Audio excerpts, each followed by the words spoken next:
Posso orar pelo senhor?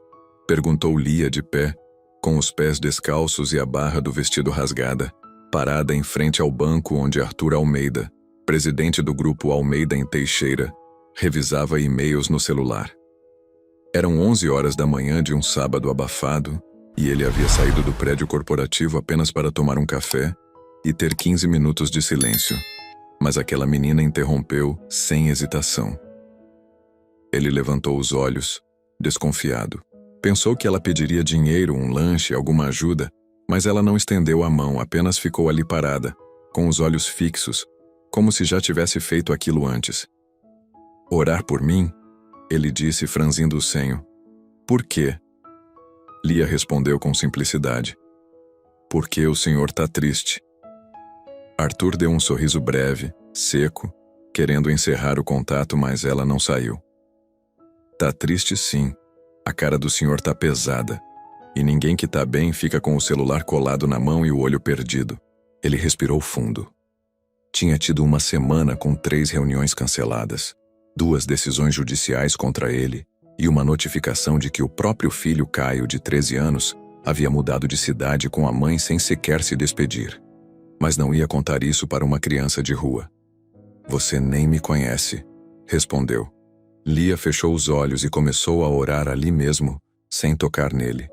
Pediu que Deus ajudasse aquele homem a lembrar do que importava. Falou em voz baixa, sem rodeios, como se soubesse exatamente para quem falava. Arthur ficou estático. Quando ela terminou, ele perguntou seu nome. Lia, disse.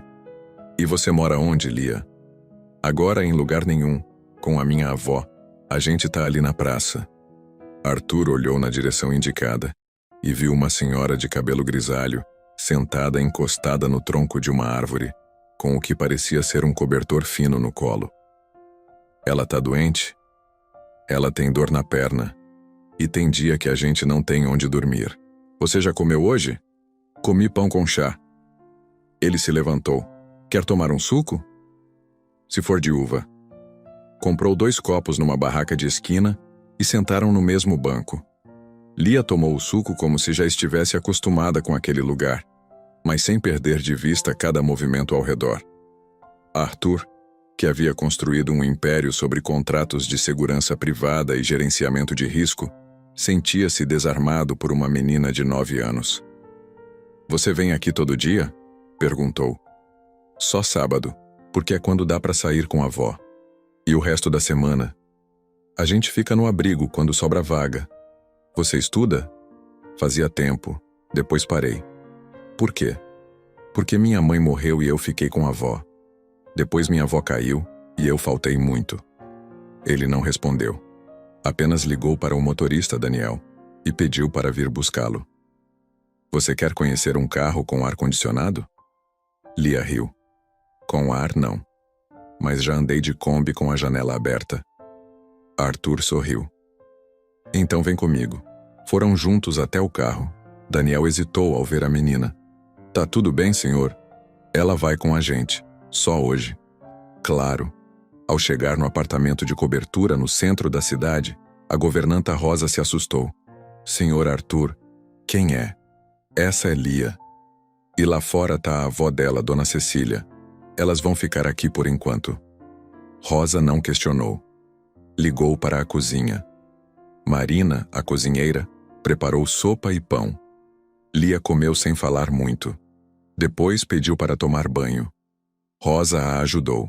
Quando voltou, estava de cabelo lavado e vestindo uma camiseta larga da filha de Rosa. Sentou no tapete da sala e começou a desenhar com os lápis de cor que achou numa gaveta. Arthur se aproximou. Tá desenhando o quê? O dia de hoje, do parque até aqui. Ele viu o desenho. Um homem de terno, uma menina de vestido e uma mulher sentada embaixo de uma árvore. E no canto do papel, uma frase. O senhor tá lembrando quem é. Arthur pegou o desenho e olhou fixamente. Depois se levantou, pegou o telefone e ligou para o advogado particular, Sérgio. Quero abrir uma fundação. Sobre o quê? Infância, educação e presença. Nome: Casa da Lia. Pra já. E naquela noite, enquanto Lia dormia no quarto de hóspedes e Cecília dormia tranquila após o remédio. Arthur sentou-se na poltrona da varanda, olhou a cidade inteira por cima da grade de vidro e, pela primeira vez em muitos anos, não sentiu vontade de voltar ao escritório na segunda-feira.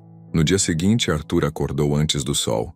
Caminhou pela sala em silêncio, passou pela porta do quarto de hóspedes e escutou a respiração leve de Lia e Cecília. Foi até a cozinha, encontrou Marina já preparando o café. "Dorme pouco, doutor?" ela perguntou. "Dormi o suficiente." Pegou um copo de água, saiu pela varanda e ficou ali parado, observando a cidade acordando. Às 6h40 ligou para Sérgio.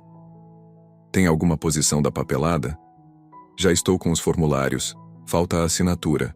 Posso ir até aí hoje?" "Vem antes do meio-dia. Quero ver isso resolvido." Lia acordou pouco depois. Encontrou Rosa na sala, pediu leite e ficou folheando um livro de receitas como se fosse um catálogo de brinquedos. Arthur se aproximou. "Dormiu bem?" "Muito." "Sua avó tá bem?" "Tá melhor. Disse que é o colchão." "Hoje quero te levar num lugar." "É longe?" "Mais perto do que parece." Saíram às 8. Daniel dirigia com cautela, enquanto Lia observava tudo pela janela. "Já andou nessa avenida?" Arthur perguntou. "Já, mas a pé. Hoje a gente vai entrar num prédio. Quero te mostrar uma coisa." Chegaram a um galpão discreto, antigo, com placas de ferro cobertas por tinta desbotada. Era um imóvel que pertencia a uma das holdings do Grupo Almeida em Teixeira, abandonado desde 2012. Arthur desceu, chamou o zelador, o Sr. Valmir, um homem calado de pouco mais de 60 anos, que entregou as chaves e acompanhou a visita. Ao entrar, Lia tossiu com o cheiro de mofo. "Isso aqui vai virar o quê?" "Um lugar para crianças como você."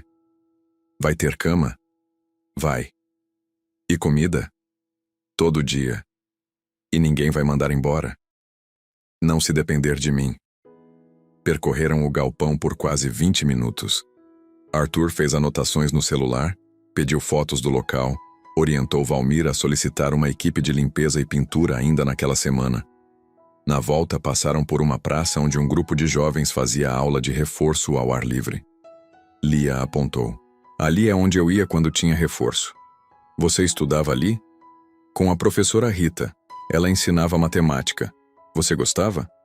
"Gostava dela. Da matéria não." "Por que parou?" "Porque ela mudou, e depois ninguém quis continuar." Arthur mandou Sérgio anotar o nome da professora. Queria localizá-la. Chegaram ao apartamento perto das 10. Cecília estava na varanda, lendo um livro emprestado da biblioteca de Rosa. "A senhora está melhor?" Arthur perguntou. "Não lembro quando foi a última vez que dormi sem dor. Temos um médico que virá hoje. O senhor é muito correto pra gente. Não é caridade, é compensação." Ela não insistiu, apenas fechou o livro e sorriu. O médico, Dr. Érico, chegou às 10h30. Atendeu Cecília com paciência, escutou o histórico dela, passou medicação de uso contínuo e recomendou exames mais completos. Às 11h15, Sérgio chegou com os documentos. "Está tudo aqui, basta assinar." Arthur leu linha por linha. "Vamos usar o nome Casa da Lia. Simples, direto. Ficará legalizado até segunda. Quero funcionando em 15 dias. Com licença da prefeitura? Se for preciso, com licença ou sem." Sérgio não respondeu. Arthur assinou. Ligou para Regina, a assistente pessoal que coordenava sua agenda havia 10 anos. "Cancela tudo até quarta-feira. Nada de reunião, evento ou jantar." "Senhor, tem compromissos com o secretário de investimentos." Remarca. "E a diretoria do Grupo Espanhol?" "Se quiserem falar comigo, venham aqui." "O senhor tá mesmo falando sério?" "Mais do que nunca." À tarde, Arthur levou Lia até a sede principal da empresa. Subiram juntos. Funcionários nos corredores encararam os dois em silêncio. No andar da presidência, a secretária Vânia tentou impedir. "Senhor Arthur, a reunião de conselho não vai acontecer. Mas o presidente da holding está esperando." Ele pode continuar esperando. Entraram na sala. Lia olhou tudo. Tem prêmios demais. Acha exagerado? Acho que quem precisa saber que fez certo não pendura para todo mundo ver. Arthur riu pela primeira vez no dia. Pediu que Rosa buscasse Cecília. Queria que as duas vissem o que havia sido construído. E que vissem também o que estava prestes a ser desconstruído. Às 5 da tarde, sentaram todos juntos na varanda do apartamento. Marina trouxe bolo, suco, café. Lia desenhava no chão, com um lápis de cor. Arthur olhou e reconheceu os traços. Esse é o prédio da empresa? É. E esse aqui é o galpão. E essa aqui? Sou eu e o senhor, sem terno. Ele sorriu, apoiou a mão sobre o papel e disse: obrigado. Lia não respondeu. Só continuou desenhando. Daniel apareceu na porta com o celular na mão. Senhor, o conselho da holding convocou uma assembleia extraordinária para quinta-feira. Parece que querem votar sua permanência. Arthur se levantou. Então é melhor eu preparar um discurso à altura. E voltou para dentro com passos firmes, sem hesitar, porque agora ele sabia exatamente o que estava defendendo. Na manhã seguinte, antes mesmo do sol nascer, Arthur já estava em pé. Não se vestiu com o costumeiro terno escuro, mas sim com uma camisa clara e calça de brim leve. Pegou um bloco de notas e começou a escrever à mão o que queria dizer na assembleia extraordinária da quinta-feira. Quando terminou, desceu até a cozinha, onde Marina preparava o café. Dormiu, doutor? Ela perguntou. Menos do que devia, mais do que esperava. Lia apareceu logo depois com os cabelos bagunçados e descalça. Hoje tem coisa para fazer? Ela perguntou direto. Tem, mas você decide se vai junto ou não. Ela assentiu com a cabeça e pediu leite. Enquanto tomava café com pão quente, Arthur ligou para Sérgio. Preciso de um parecer jurídico sobre o uso emergencial do galpão. Tem alguma brecha? Existe a figura de entidade de uso social provisório. Se for com fins humanitários, há respaldo, mas não espere apoio do conselho. Eu não espero mais nada deles. Às 8h15 chegaram à sede do grupo. Dessa vez, Cecília foi também, levada por Daniel com auxílio de uma cadeira dobrável. Subiram direto para o auditório do 8º andar, onde cerca de 30 executivos, conselheiros e representantes do grupo já estavam reunidos. Regina, a assistente, tentou impedir. Senhor Arthur, não é apropriado trazer. Todos vão ouvir. Entraram juntos. O burburinho cessou quando viram a menina de vestido simples e a idosa entrando ao lado do presidente da holding. Arthur subiu ao palco improvisado. Eu sei o que estão pensando. Sei que alguns de vocês acham que eu enlouqueci, que me perdi emocionalmente, ou que estou usando a estrutura da empresa para fins pessoais. Então, antes que decidam sobre minha permanência, me escutem. Esta aqui ao meu lado se chama Lia. Ela me encontrou num parque público. Me pediu para orar por mim e me lembrou de quem eu era antes de virar o executivo que vocês conhecem. E esta senhora Cecília é sua avó, que mesmo doente e esquecida por todas as políticas públicas, carrega dignidade no olhar. As duas me acordaram. E eu não tô pedindo que vocês se comovam. Tô pedindo que parem de fingir que a gente não tem responsabilidade com quem é esmagado por essa estrutura que a gente mesmo construiu. Um dos conselheiros, Sérgio Murilo, ergueu a mão. E o que exatamente o senhor pretende fazer? Distribuir capital do grupo como esmola? Pretendo usar os recursos do meu patrimônio pessoal para construir a Casa da Lia, um centro de acolhimento, educação e saúde para crianças em vulnerabilidade. E quem quiser se opor a isso pode ficar à vontade. Mas saiba, eu não tô recuando. Outro diretor, Camila Barbosa, tentou intervir. A sua imagem é vinculada à marca. Toda ação sua respinga na reputação institucional. Então talvez seja hora de a instituição repensar sua reputação. Porque se uma ação de acolhimento gera dano de imagem, é porque a imagem está errada. Um silêncio desconfortável tomou a sala. Arthur continuou. Eu vou fazer. Com ou sem o apoio de vocês. Quem quiser ficar, ótimo. Quem quiser sair, pode sair. Mas quem ficar, que entenda. Essa empresa vai ter lado. E o lado dela vai ser o de quem não tem ninguém. Desceu do palco. Não esperou palmas nem vaias.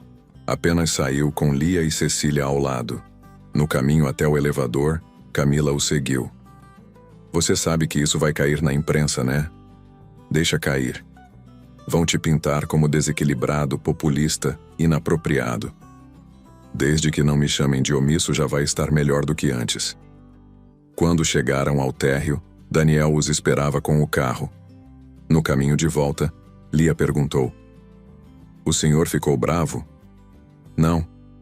Fiquei em paz. Mesmo eles reclamando? Quem reclama geralmente não entendeu nada. E eu tô tentando fazer com que eles entendam. De tarde, já no apartamento, chegaram os primeiros donativos. Camas, livros, brinquedos, caixas com uniformes escolares. Voluntários se apresentaram. Entre eles uma mulher de 30 e poucos anos, de cabelo preso e olhar firme. Sou a professora Rita, ela disse. Lia me falou do senhor. Vim ajudar. Lia sorriu e correu para abraçá-la. Ela é de verdade, gritou. Arthur apertou a mão de Rita com força. Seja bem-vinda. No fim da tarde, a equipe da TV local bateu a porta. Recebemos relatos sobre o projeto. O senhor aceita dar uma declaração? Arthur hesitou. Depois assentiu. Vamos falar da fundação. Só dela. A matéria foi ao ar naquela mesma noite. Imagens da menina desenhando, da avó sorrindo, do galpão sendo preparado, e uma fala simples de Arthur. O dinheiro que construiu esse império pode no mínimo sustentar alguma esperança. Se não servir para isso, não serve para nada. Nas horas seguintes, o telefone não parou. Uns querendo parabenizar, outros se distanciar.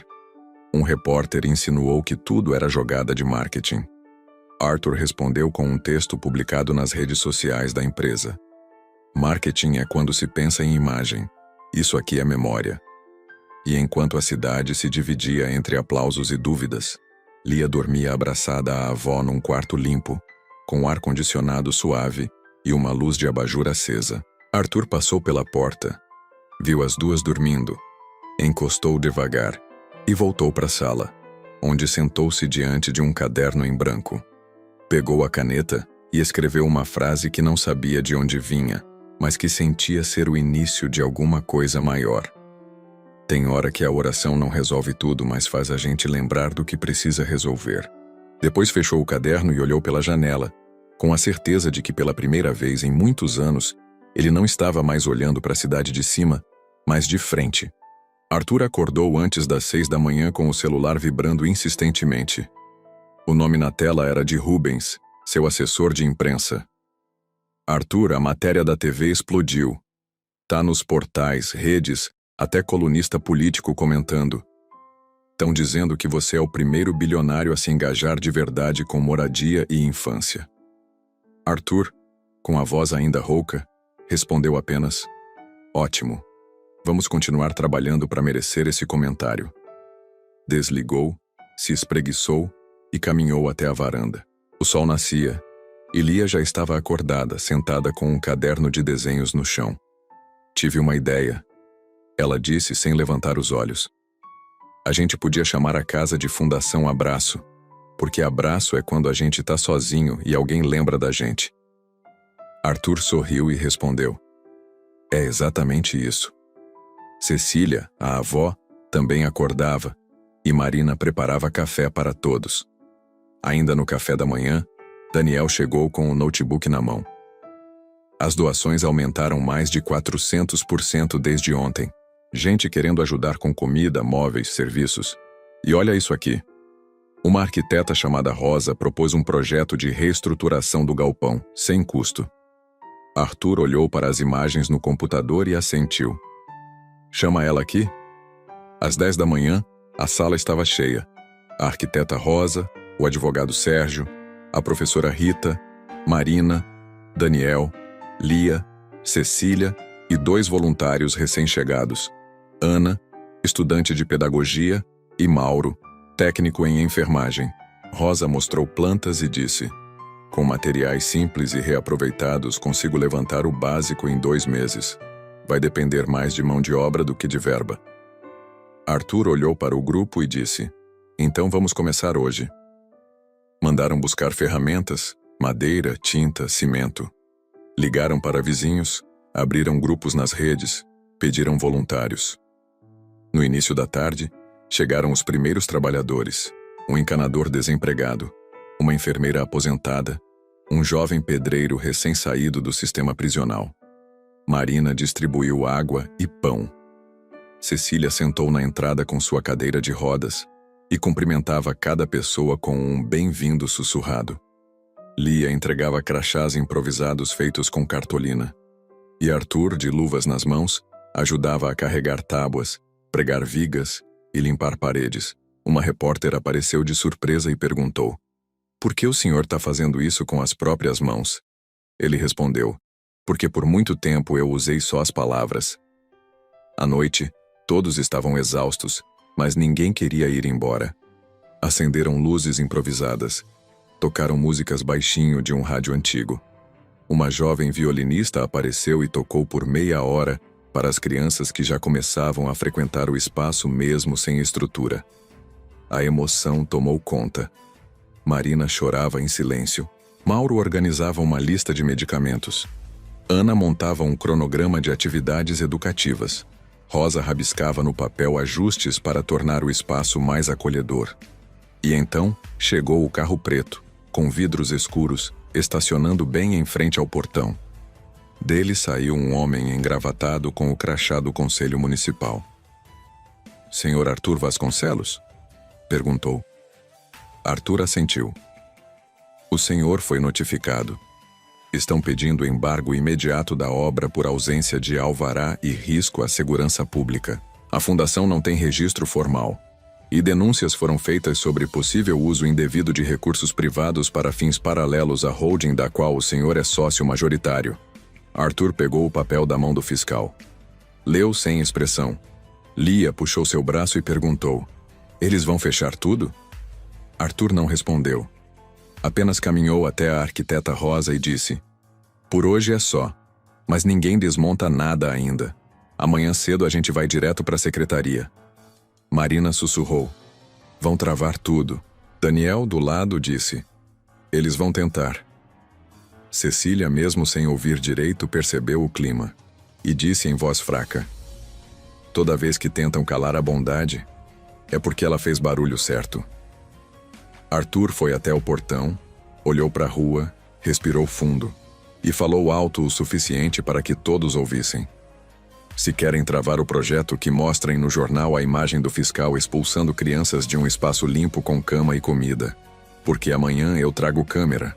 E se for guerra de imagem, é uma guerra que eu aprendi a vencer faz tempo." O grupo reagiu com aplausos tímidos. Lia segurou sua mão com força e, sem saber o que dizer, apenas apertou mais. De madrugada, Arthur ligou para uma velha amiga de faculdade, hoje procuradora do estado. Contou tudo. Ela prometeu buscar uma liminar de funcionamento provisório. "Vai ser difícil, mas talvez seja possível como instituição emergencial de acolhimento." E naquele momento, enquanto a cidade dormia, alguém filmava o portão da fundação escondido no carro preto, falando ao telefone com alguém que dizia do outro lado da linha: "Vamos destruir essa imagem antes que ele se torne símbolo. Se ele virar exemplo, os outros milionários vão começar a copiar. E a gente sabe que isso bagunça o jogo." Mas nem o fiscal nem os donos do jogo sabiam ainda o que Lia faria no dia seguinte. Quando descobrisse que uma das crianças que apareceu no portão tinha desaparecido misteriosamente horas depois de ser vista com um homem de terno, e que uma corrente de denúncias anônimas começaria a chegar à polícia na mesma manhã, tornando o caso ainda mais urgente e forçando Arthur a decidir entre obedecer à ordem de embargo ou proteger com risco pessoal aquilo que ele já chamava de lar. O telefone de Arthur tocou às 6h40 da manhã. Era a procuradora Isadora Lima, a amiga da universidade com quem havia falado na madrugada anterior. Conseguiu uma audiência de urgência. Hoje às 9, na Promotoria Central. Apareça com toda a documentação, nomes e, se possível, a própria Cecília e Lia. Arthur agradeceu. Ligou para Daniel. Prepare o carro, vamos com elas. Em menos de 40 minutos, estavam prontos. Cecília estava visivelmente mais fraca, mas insistiu em ir. Eles precisam ouvir de quem sente na pele. No caminho, Lia olhava pela janela e perguntava se ia doer contar a verdade. Às vezes dói, respondeu Arthur, mas é pior ficar calado. Na promotoria foram recebidos com surpresa. A sala de espera estava cheia, mas um promotor assistente veio pessoalmente conduzi-los para dentro. O Dr. Paulo Barreto pediu prioridade total. Paulo, homem de 50 e poucos anos, olhar firme e sem pressa, ouviu tudo por mais de 30 minutos. Lia falou com calma. Cecília explicou as condições do abrigo em que foram expulsas por falta de pagamento e mencionou o nome da antiga coordenadora, que, segundo ela, guardava comida boa só para os protegidos. Arthur mostrou plantas, imagens, recibos e cópias das transferências feitas com seu próprio CPF. Ao final, Paulo disse: "Vamos garantir um parecer de urgência para evitar qualquer ação de despejo ou interdição por 72 horas. É pouco tempo, mas suficiente para registrar a fundação e pedir alvará social com efeito retroativo." Arthur assentiu. Já é o bastante para que ninguém desmonte o que estamos levantando. Saíram da promotoria por volta das 10h30. A imprensa já os aguardava. Um jornalista se aproximou e perguntou a Lia o que ela sentia. "Sinto que agora escutaram minha oração." No caminho de volta, o celular de Arthur vibrou com mensagens da holding. Um novo dossiê estava sendo preparado por uma ala do conselho, acusando-o de desvio de conduta e exposição indevida da marca. O advogado Sérgio alertou: "Eles vão usar isso como justificativa para tirá-lo do comando." Arthur respondeu apenas: "Deixa que tentem." Ao chegarem à fundação, foram recebidos com aplausos e mais de 20 voluntários. A arquiteta Rosa informava que a instalação da parte elétrica havia sido adiantada por um grupo de eletricistas aposentados que se ofereceram para ajudar. Marina cozinhava em fogo improvisado no quintal. Mauro organizava consultas com um posto de saúde parceiro. Rita já tinha reunido mais de 20 crianças para as primeiras aulas de leitura. Lia correu para abraçar uma delas. "Essa aqui é a Bia. Ela tinha sumido, mas voltou." A frase fez Arthur virar imediatamente para Mauro. "Como assim tinha sumido?" Uma vizinha disse que viu ela entrar num carro na terça-feira e só reapareceu ontem perto do terminal. Disse que um homem de paletó tinha chamado ela dizendo que era assistente social. Mas ninguém tem o nome. Arthur cerrou os punhos. Ligou direto para Isadora. "Precisamos registrar uma denúncia formal sobre isso agora." Ela marcou com uma delegada aliada, responsável por casos de exploração infantil. Às 13 horas, Arthur, Mauro, Rita e Lia estavam na delegacia. Bia ficou no abrigo com Marina e Rosa. A delegada, doutora Selma Vasques, ouviu tudo com atenção. Esse tipo de aliciamento não é novo, mas quando envolve alguém com aparência oficial é sinal de rede organizada. Arthur perguntou o que fazer. Primeiro, proteção reforçada no espaço. Segundo, registro de todas as entradas. Terceiro, as câmeras. O senhor tem imagens? Ainda não, mas posso instalar hoje. Faça isso e me avise se alguém estranho aparecer. Ao sair da delegacia, Lia perguntou a Arthur: "Você vai proteger a Bia?" "Vou proteger todas, inclusive você, mesmo que eles fiquem bravos, mesmo que tentem me derrubar." E era exatamente o que acontecia. Naquela mesma tarde, 3 colunistas do mercado financeiro publicaram notas sobre o comportamento instável e emocional de Arthur Vasconcelos, sugerindo que seu afastamento seria o melhor caminho para resguardar o valor da marca diante de um projeto pessoal que mistura sensibilidade com risco fiscal. Sérgio alertou: "Arthur, a votação do conselho pode ser antecipada para amanhã." Arthur respondeu apenas: "Então a fala que eu preparei para quinta eu uso quarta." Na fundação, as atividades não paravam.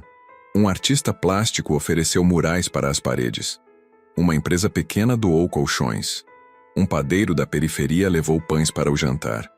Lia organizava os nomes num caderno com desenhos.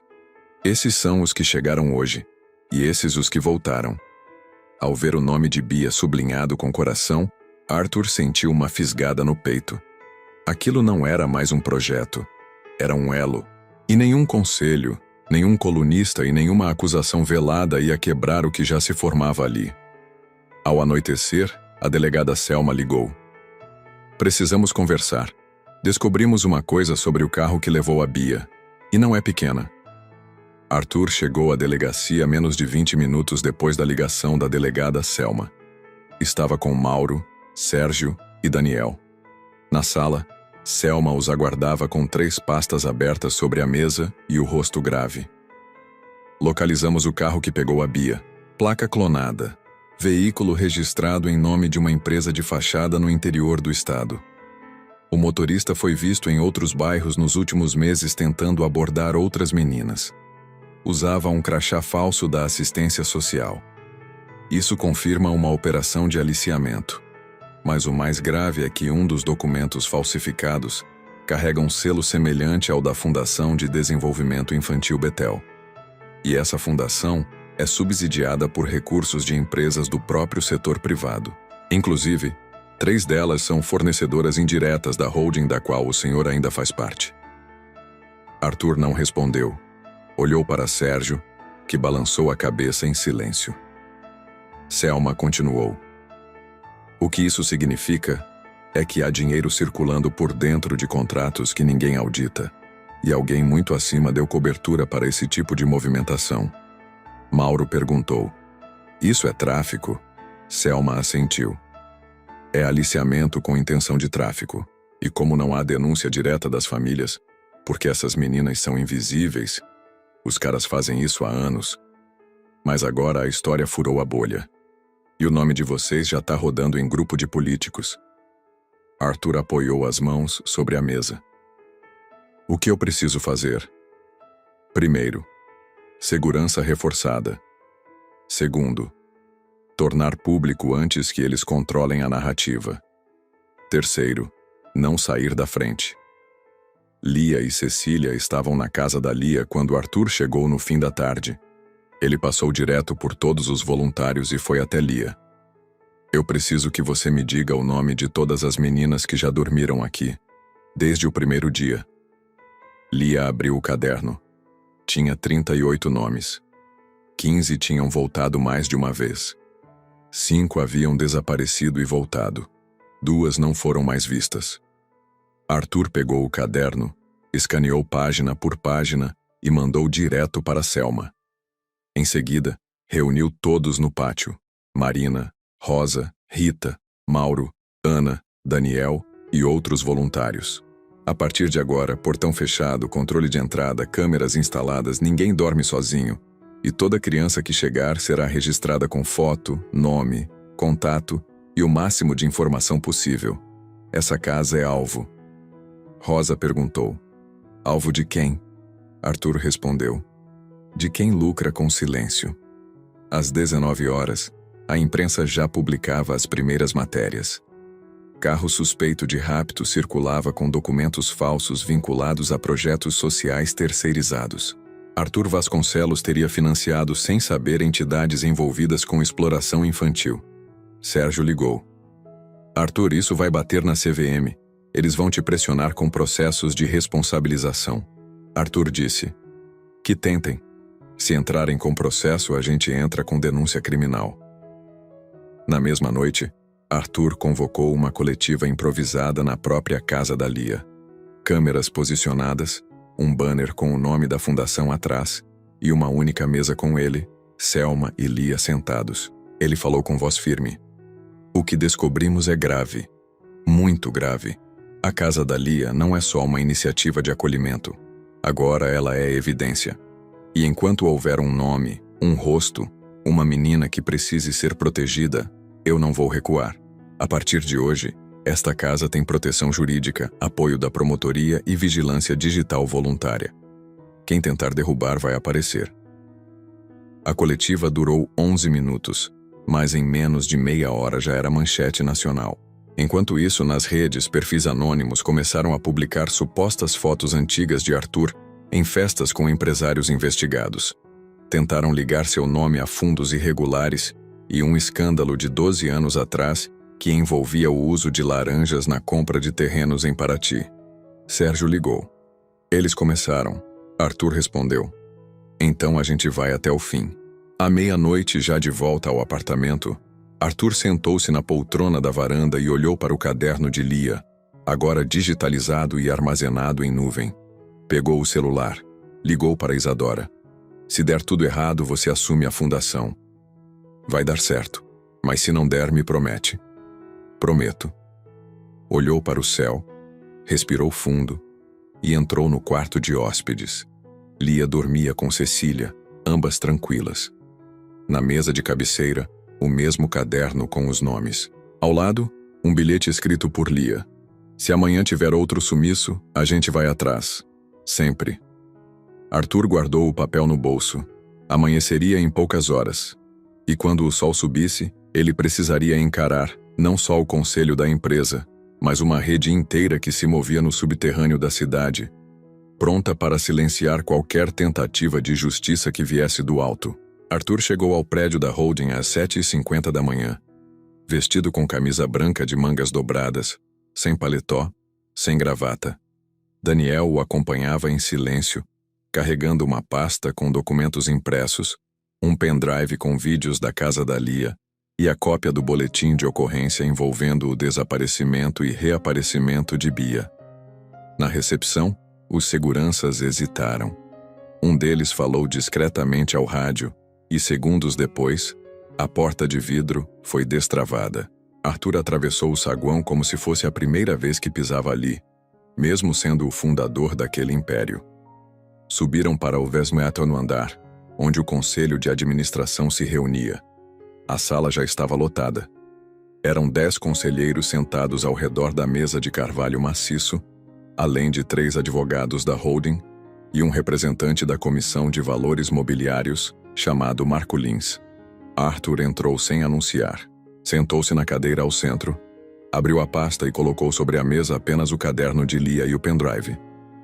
"Podemos começar?" perguntou. O conselheiro Eduardo Peçanha, o mais antigo e opositor desde os tempos da fusão com o Grupo Espanhol, foi o primeiro a falar. "Antes de qualquer coisa, Sr. Vasconcelos, precisamos esclarecer se o senhor ainda deseja manter sua posição de CEO à frente do Grupo Almeida em Teixeira." Arthur respondeu com calma. "Se a pergunta for baseada em competência, nada me impede. Se for baseada em alinhamento ético, é essa a conversa que quero ter." Peçanha recostou na cadeira. O senhor misturou a imagem institucional da holding com um projeto pessoal, improvisado, sensível e altamente arriscado. Improvisado não, sensível sim, e arriscado apenas para quem lucra com o descaso. Marco Lins, o representante da CVM, interveio. "Sr. Vasconcelos, há indícios de que parte do capital transferido à fundação não passou pelo crivo do compliance da companhia." Arthur girou a tela do notebook e exibiu os comprovantes. "Esses repasses são de minha conta pessoal, sem interferência da holding. A fundação está registrada como pessoa jurídica independente, sem vínculo direto com o grupo." Marco analisou os documentos. "Nesse caso, a interferência se dá na imagem pública. O senhor assumiu postura de representação institucional mesmo agindo em nome próprio." Arthur olhou para os conselheiros. "Quando construí essa empresa, não fiz isso apenas para gerar lucro. Fiz para construir uma marca que não tivesse vergonha de olhar nos olhos das pessoas. Vocês querem que eu me cale porque a casa da Lia incomoda quem sempre se alimentou da ausência dos outros. E não vai acontecer." A conselheira Mariana Albuquerque, única mulher da mesa, pegou a palavra. "Arthur, eu te conheço há mais de 20 anos. Sempre te defendi aqui dentro. Mas você precisa entender que o mercado não tem paciência para emoções. E o mercado também não tem nome de menina desaparecida numa ficha de hospital. E agora ele vai ter." Arthur conectou o pendrive à tela da sala e exibiu uma sequência de imagens.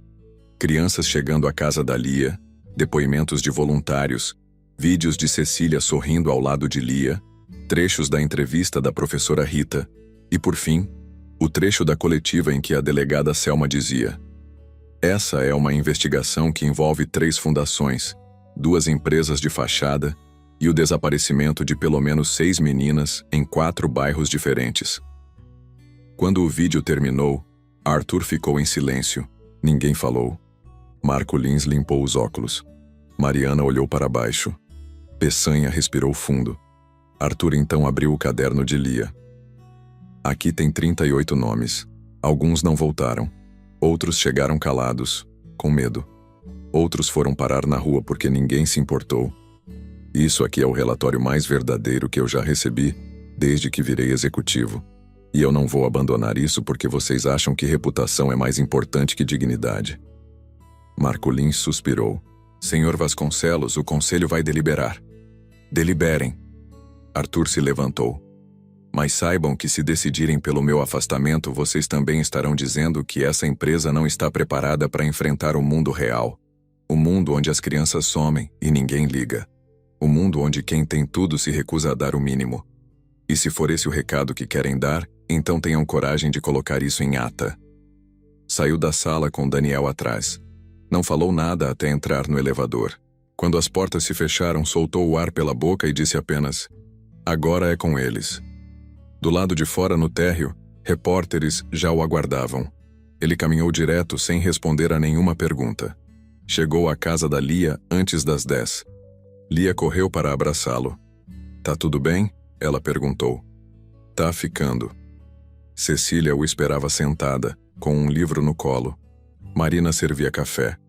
Mauro ajudava a instalar as câmeras.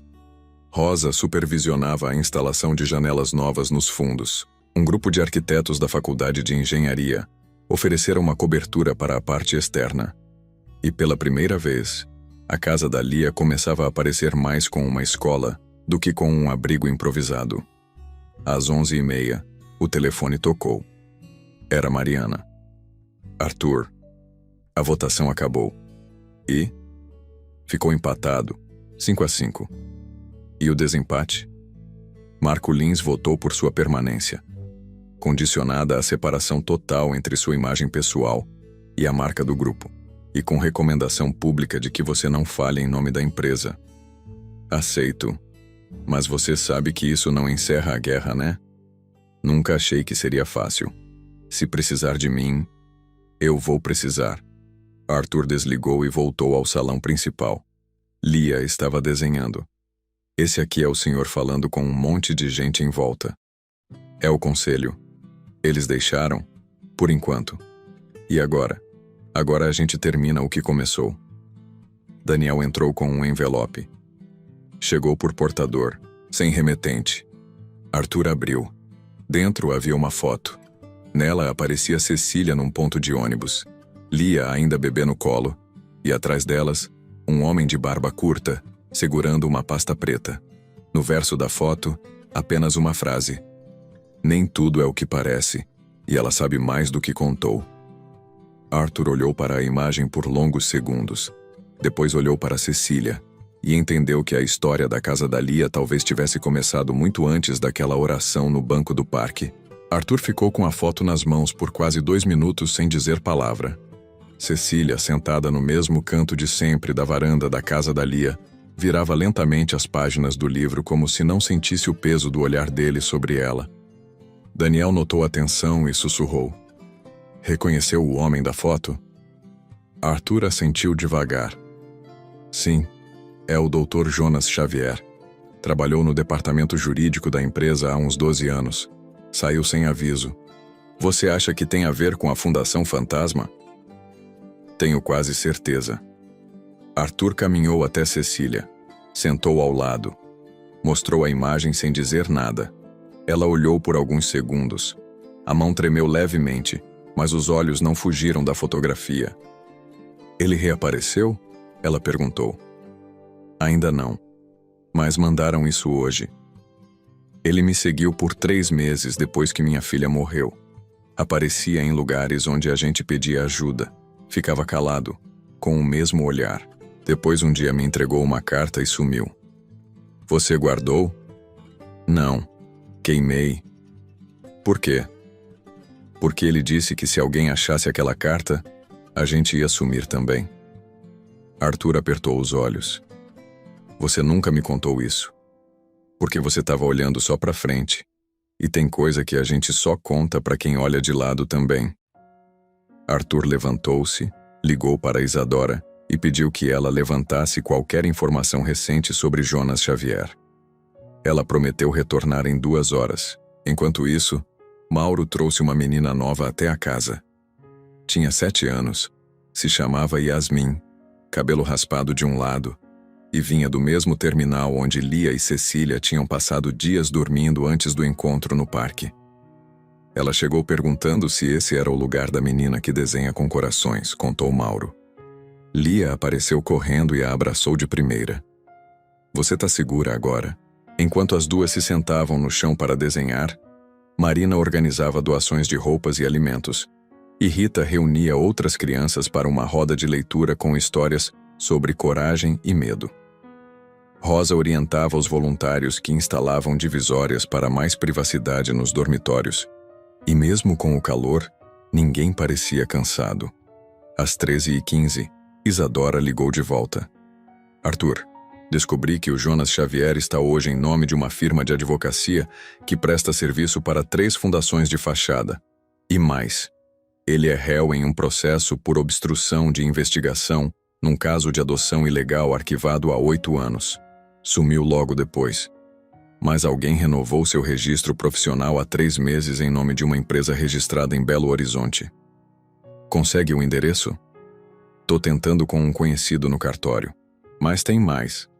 2 das fundações onde ele atua estão ligadas ao mesmo grupo que financiou a Fundação Betel. Ou seja, estamos cercando o mesmo círculo. Arthur chamou Sérgio. Preciso de você em Belo Horizonte ainda essa semana. Quer que eu vá pessoalmente? Não, eu vou. Arthur, você não pode sair agora. Tem assembleia de reconfirmação do conselho na semana que vem, e os bastidores estão se movendo. Se eu não sair agora, a gente perde quem tá por trás. Lia, sem querer, ouviu parte da conversa. Você vai embora? Vou voltar logo, mas preciso descobrir quem tá fazendo isso com vocês. Vai sozinho? Vou com Daniel. Promete que volta? Prometo. No dia seguinte, Arthur pegou um voo às 6h45 com Daniel. Chegaram em Belo Horizonte pouco depois das 8h30. Foram direto ao endereço da empresa registrada no nome de Jonas Xavier. Um edifício comercial antigo, 3 salas ocupadas, nenhuma com placa visível. Falaram com a recepcionista. Doutor Jonas? Não conheço. Mas tem um homem que chega sempre às quartas. Nunca diz o nome. Amanhã é quarta. Então apareçam cedo. Voltaram ao hotel e passaram o resto do dia com Isadora por telefone, alinhando a documentação, planejando como conseguir mandado de busca se necessário, e como proteger a identidade das crianças ligadas ao processo. Enquanto isso, na casa da Lia, um homem estacionou uma moto preta a 100 metros do portão. Tirou fotos. Foi embora. Marina percebeu. Avisou Mauro. Mauro comunicou Selma, a delegada. À noite, Selma enviou 2 viaturas para ficar próximas da área. Lia desenhou no caderno o homem de capacete. Ele olhou para dentro como se estivesse escolhendo alguém. Cecília começou a ter febre. Marina cuidou com chás e compressas. Rita dormiu no refeitório com as meninas. Rosa ficou para a ronda da madrugada. Todos os adultos se revezaram. A casa da Lia virou fortaleza. Em Belo Horizonte, Arthur não dormiu. Imaginava o que encontraria pela manhã, se teria coragem de confrontar alguém que conhecia dos tempos de conselho, e o que mais Cecília talvez soubesse e não tivesse contado. No bilhete da carta que Jonas entregou a ela, segundo suas palavras, havia mais do que uma ameaça. Havia um segredo que ligava a filha de Cecília, mãe de Lia, a um processo de adoção interrompido, e talvez fosse isso que explicasse por que homens engravatados seguiam a menina e tiravam fotos do portão. Daniel, do quarto ao lado, mandou uma mensagem às 4h17 da madrugada. Quer que eu te acorde às 6 ou vai passar direto? Arthur respondeu. Passa direto. A gente não dorme quando tem alma demais acordada. E então, com a cidade ainda escura e um envelope extra no bolso do paletó, Arthur se preparou para encontrar pela segunda vez um homem que ele havia ajudado a promover anos atrás, sem saber que o mesmo homem estaria anos depois por trás de uma rede capaz de vender o destino de crianças por contratos invisíveis e ameaçar com um bilhete sujo o único abrigo onde um coração rabiscado num caderno era tratado como evidência. Às 6h50 da manhã, Arthur e Daniel estavam posicionados em frente ao edifício comercial no centro de Belo Horizonte. A rua ainda ganhava forma com os primeiros carros e o barulho dos feirantes montando bancas na calçada oposta. Um porteiro apareceu e destrancou a entrada. Ele costuma chegar às 7h15 no máximo, disse a recepcionista do dia anterior, que já os esperava. Às 7h11, um carro preto modelo sedã, com vidros fumê, encostou do outro lado da rua. De dentro saiu um homem com terno azul escuro, barba curta e cabelos já grisalhos. Carregava uma pasta preta. Daniel confirmou com um aceno. É ele. Arthur atravessou a rua sozinho, aproximou-se devagar e parou em frente ao homem. Dr. Jonas Xavier. O homem congelou por meio segundo, depois tentou contornar. Não trabalho mais com jurídico. Eu não vim por isso. Então por quê? Por Lia.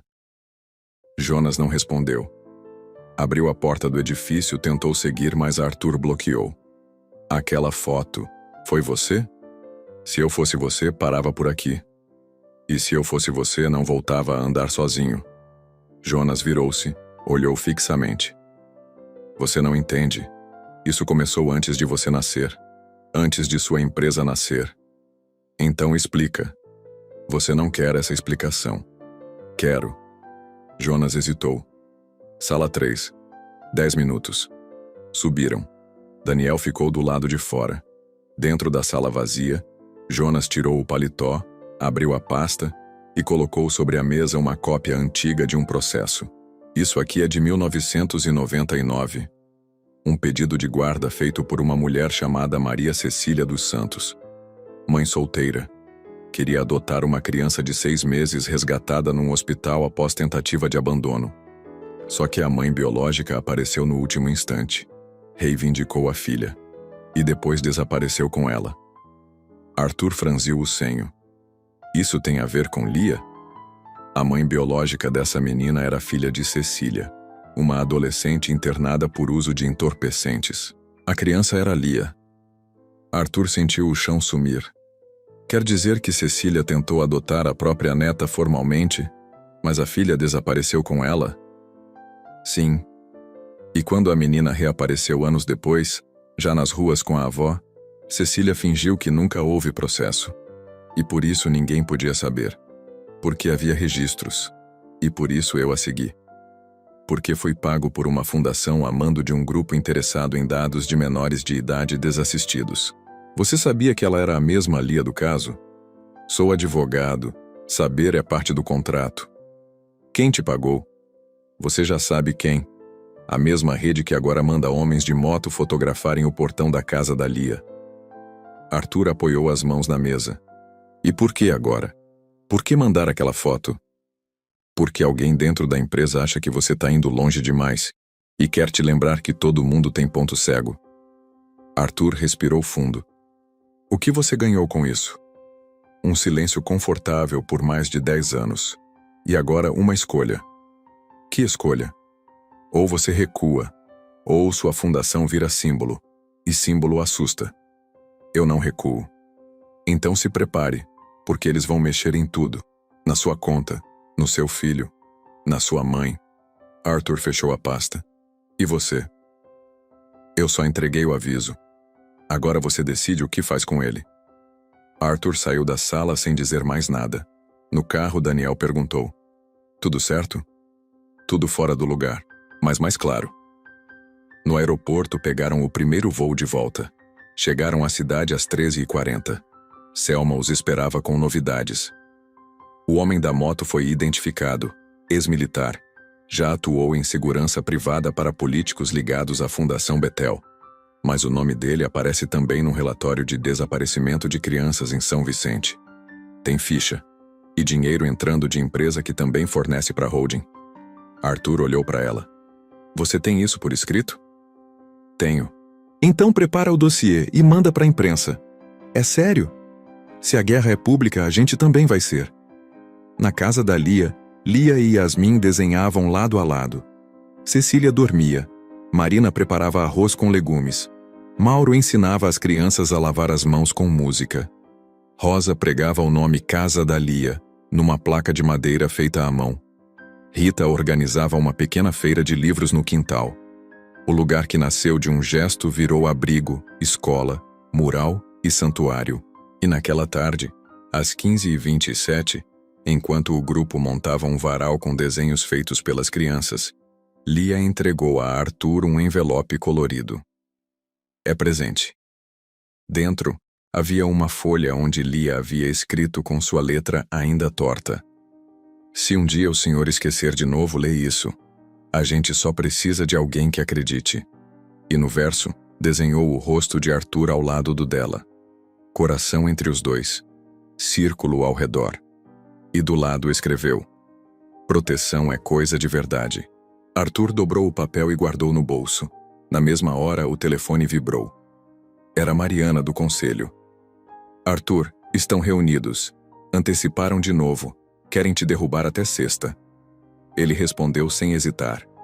Então chama a imprensa. A gente vai fazer isso ao vivo.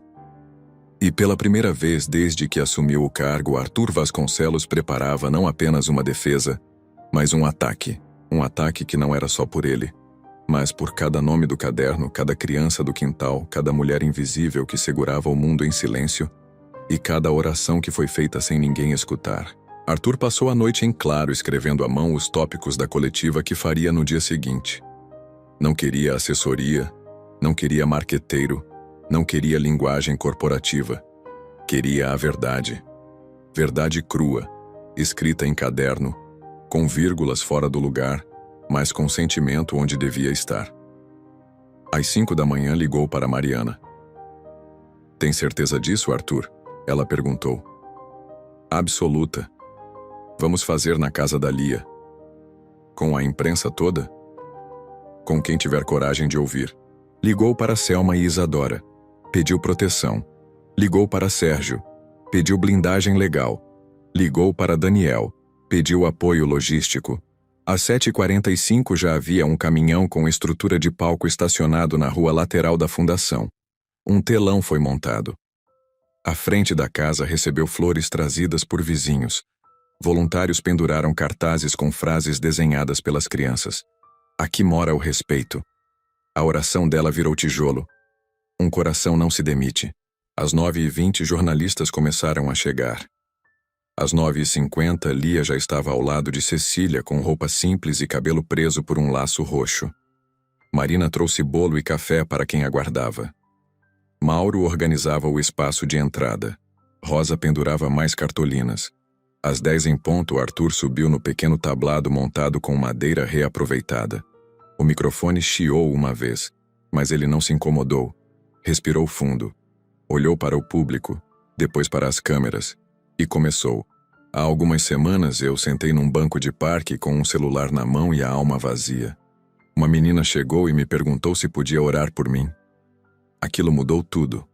Aquela menina se chama Lia. E ela é a razão de tudo que está acontecendo aqui. Olhou para Lia, que sorriu discreta. Hoje esta fundação abriga mais de 40 crianças. Alimenta, acolhe, ensina. E ao mesmo tempo, escancara a podridão de um sistema que finge proteger enquanto fatura com o abandono. Arthur então sacou um envelope. Aqui estão os registros bancários que ligam entidades fantasmas a contratos firmados com empresas que prestam serviço ao Grupo Almeida em Teixeira, do qual sou fundador. Aqui estão imagens de homens ligados a essas fundações tentando aliciar crianças. Aqui estão nomes de políticos, empresários e intermediários que lucraram com o desaparecimento de vozes como a da Lia. E agora, essa voz vai ecoar mais alto. O público se calou. As câmeras filmavam. Arthur continuou. Tentaram me afastar da empresa que eu mesmo construí. Tentaram me pintar como instável, desequilibrado, emocional. Mas o que eles não entenderam é que quando um homem vê o rosto de uma criança assustada e entende que tem poder para protegê-la, não existe estabilidade maior do que agir. Arthur desceu do tablado. Caminhou até Cecília. Ajudou-a a levantar. Pegou sua mão. Essa mulher aqui guardou um segredo por anos. Por medo.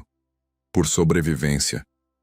E mesmo assim criou uma neta com dignidade. Essa fundação também é dela.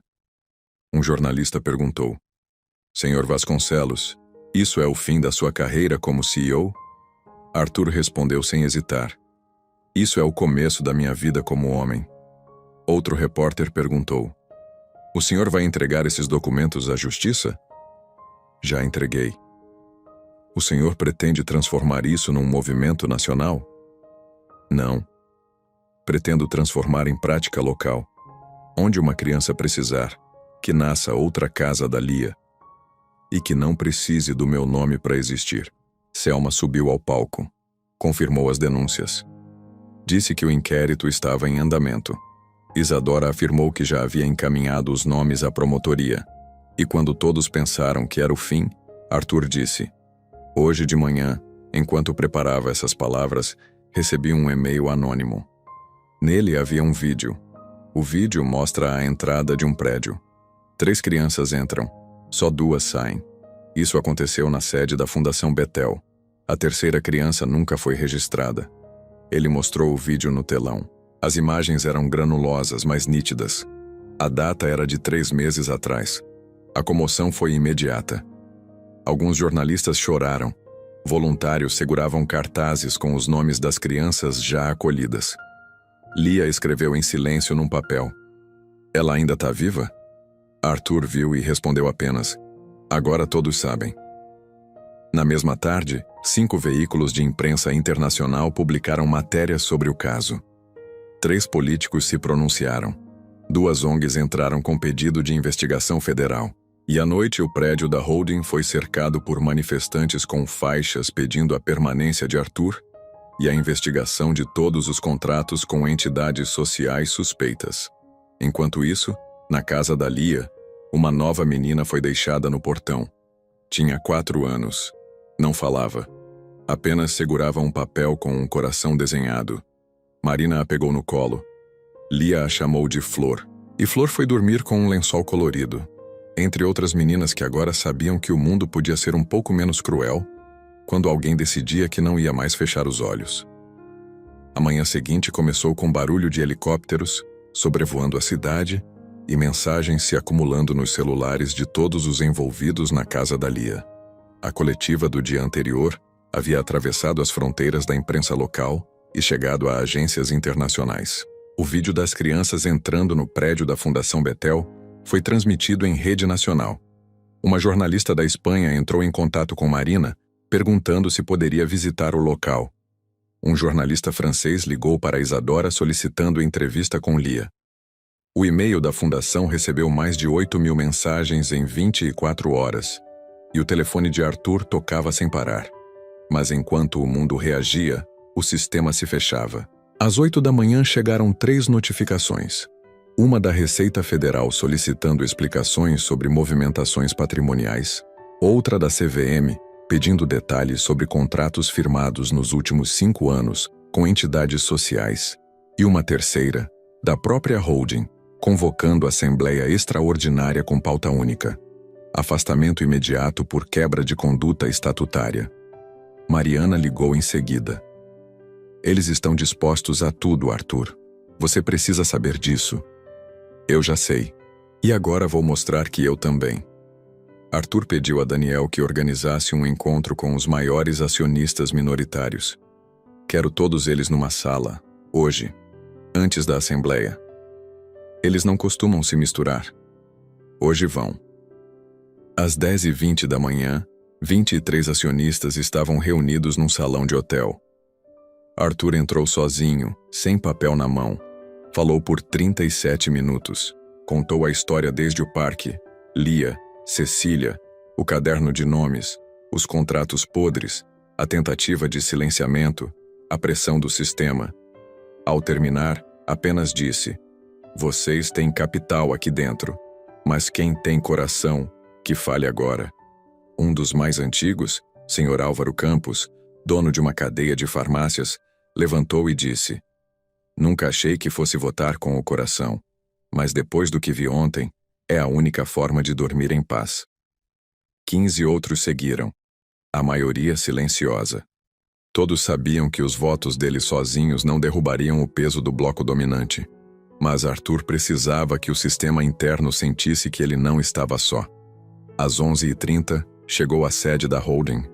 A entrada estava cercada por repórteres e manifestantes. Cartazes com frases como "Quem protege não pode ser punido" e "Toda criança é sócia do futuro" tremulavam ao vento. Arthur entrou sem escolta. No elevador, encontrou Peçanha. "Veio cair com estilo?" perguntou o conselheiro. "Vim ficar de pé com verdade." Entraram na sala. Estavam todos lá. 10 conselheiros, 3 advogados, 2 auditores externos e um representante do Ministério Público que fora convidado como observador. Arthur pediu a palavra. "Antes de votar, eu gostaria de apresentar um relatório final." Peçanha negou. "A pauta já está posta." Mariana interveio. "Estamos diante de uma situação excepcional." Um dos advogados concordou. Arthur então conectou seu notebook à tela e exibiu uma planilha com dados detalhados. Nomes de entidades, contratos, datas, valores, vínculos indiretos com membros do conselho.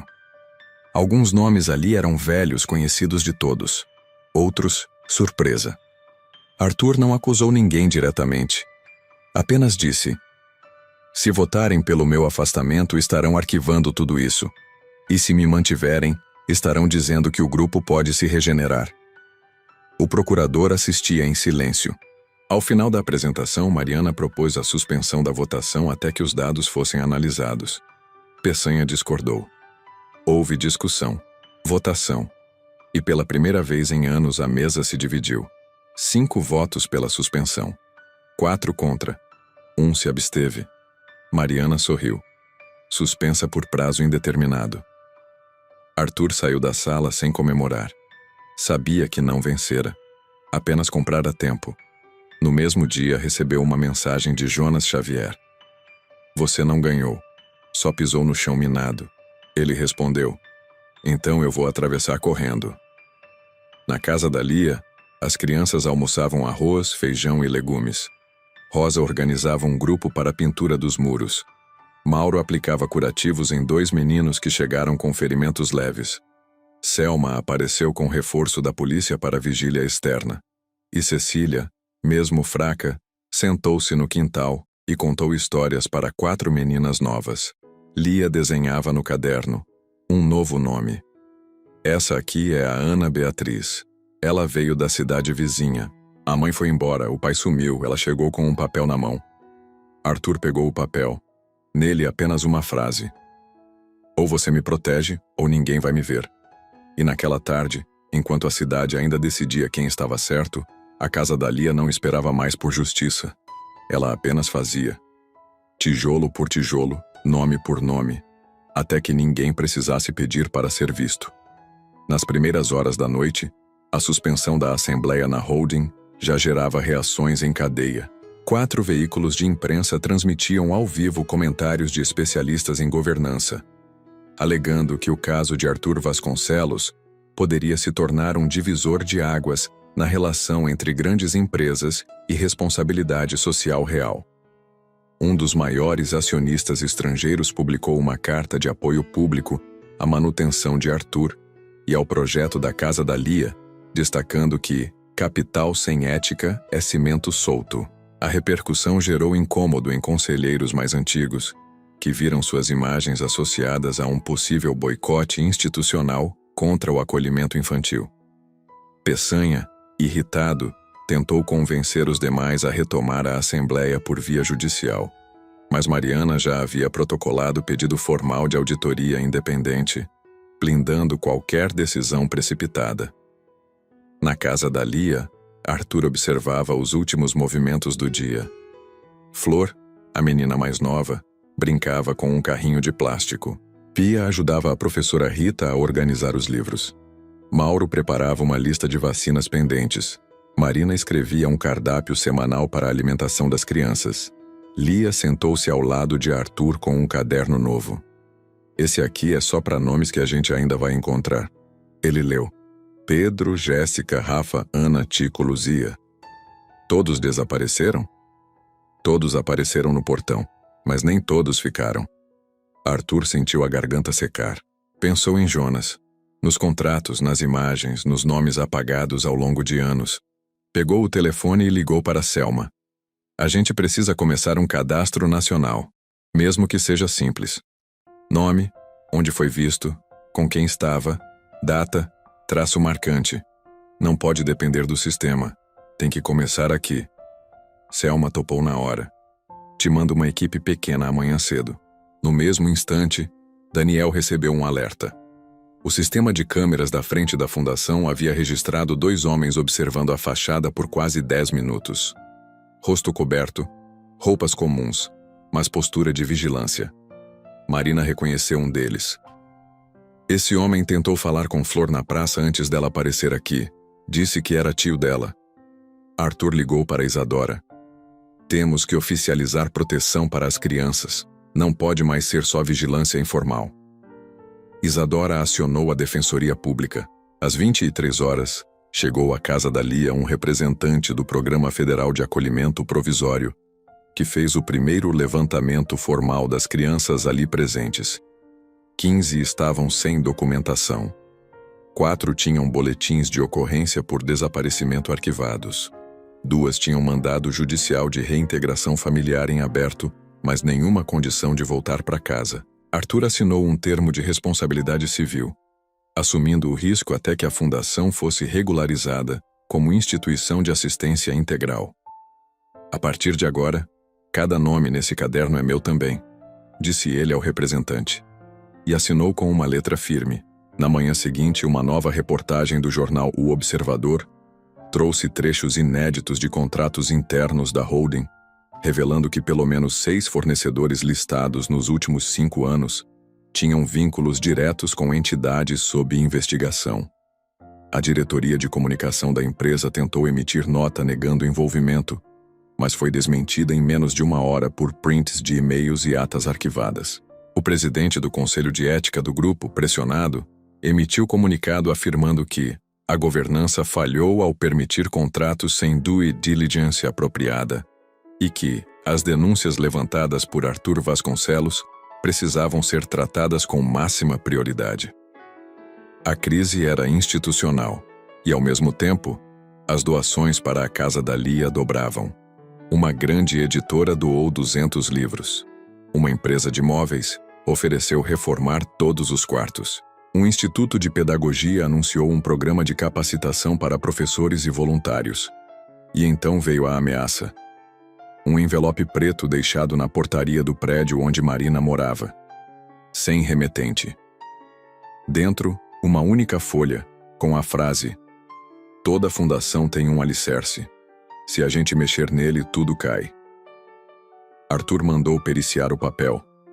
Era a 4ª mensagem com ameaças indiretas em menos de 2 semanas. Sérgio alertou. "Você sabe que agora isso vai virar pessoal." Arthur respondeu. "Já era pessoal desde o dia que ela me pediu para orar por mim."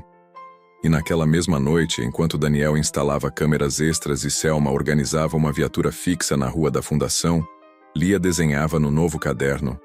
No canto da página, escreveu: "Se a gente não for embora, eles não ganham." Arthur olhou o desenho, respirou fundo e respondeu: "Então a gente fica. Até o fim." E o fim começaria na manhã seguinte, quando uma liminar de urgência ordenaria a paralisação de todas as atividades da casa da Lia, até que a documentação fosse regularizada, forçando Arthur a fazer a escolha mais difícil até ali: obedecer à ordem judicial ou manter as portas abertas e assumir o risco de ser preso por desobediência civil. Arthur acordou às 5:30 da manhã com Daniel batendo na porta do quarto. Trazia um envelope branco lacrado e o rosto tenso. "Chegou agora. Deixaram com aviso de urgência." Arthur abriu. Era uma liminar expedida pela 4ª Vara de Registros e Infância, determinando a suspensão imediata de qualquer atividade na casa da Lia. O documento alegava a ausência de alvará, não homologação da entidade como fundação assistencial e descumprimento de normas básicas sanitárias. A multa pelo descumprimento seria de R$50 mil por dia. E o risco de responsabilização penal, por manter menores sob responsabilidade informal, recaía sobre Arthur diretamente. Ele se levantou, vestiu a camisa branca ainda amassada e ligou para Isadora. Chegou a liminar. Já vi. O juiz responsável é conhecido por cumprir letra de cartilha, sem margem. Mas tem brechas, só que vai levar tempo. Quanto tempo? 3 dias, se não houver interferência política. E se eu não cumprir? Você pode ser preso por desobediência civil. E vão tentar tirar sua guarda sobre todas as crianças que estão registradas informalmente como sob seus cuidados. Arthur desligou. Caminhou até o quintal da casa da Lia. Era cedo, mas Lia já estava acordada, ajudando Marina a separar as frutas para o café. Mauro varria o corredor. Rosa desenhava no papel o novo jardim dos fundos. Rita dormia ao lado das meninas mais novas. Flor dormia com um lápis na mão. Arthur chamou Mauro e Selma, que havia passado a noite de plantão. Recebemos a liminar. Querem fechar. Selma reagiu com raiva contida. Essa decisão é política. Vem de cima. Arthur olhou para o portão. Eu sei. E vou ficar. Mas quem não quiser responder por isso pode sair. Mauro cruzou os braços. Eu fico. Selma respondeu. Tô aqui como delegada e como mulher. E fico nas duas. Marina apareceu. A gente se calou tempo demais. Agora vão ter que prender a gente de pé. Às 7, Arthur reuniu todas as crianças. Explicou com calma. Disse que talvez a casa tivesse que parar por uns dias, mas que ninguém ia ser levado à força. Lia levantou a mão. Se tentarem levar a gente pode gritar? Arthur sorriu. Pode, mas não vai precisar, porque agora tem muita gente olhando. Às 8h30, repórteres começaram a aparecer na frente da casa. A notícia da liminar vazou e gerou revolta. Pessoas começaram a deixar flores e cartazes no portão. Casa da Lia é casa de verdade. Fechar abrigo é apagar nome. Querem silêncio, mas vão ouvir oração. Às 9h10, Isadora chegou com 3 advogados e protocolou recurso de urgência. Pediu ao juiz reconsideração da decisão, apresentando laudos técnicos e vídeos do local. Selma ligou para um promotor aliado que prometeu reforçar o pedido de suspensão da liminar, com base em risco social iminente. Enquanto isso, Arthur ligou para Mariana. Conselho sabe da liminar? Sabe, e tem gente torcendo para que você não cumpra. Porque assim eu me torno o vilão que precisam. Exato. Mas eu não vou dar esse papel para eles. Você vai obedecer à ordem? Eu vou fazer o que ninguém espera.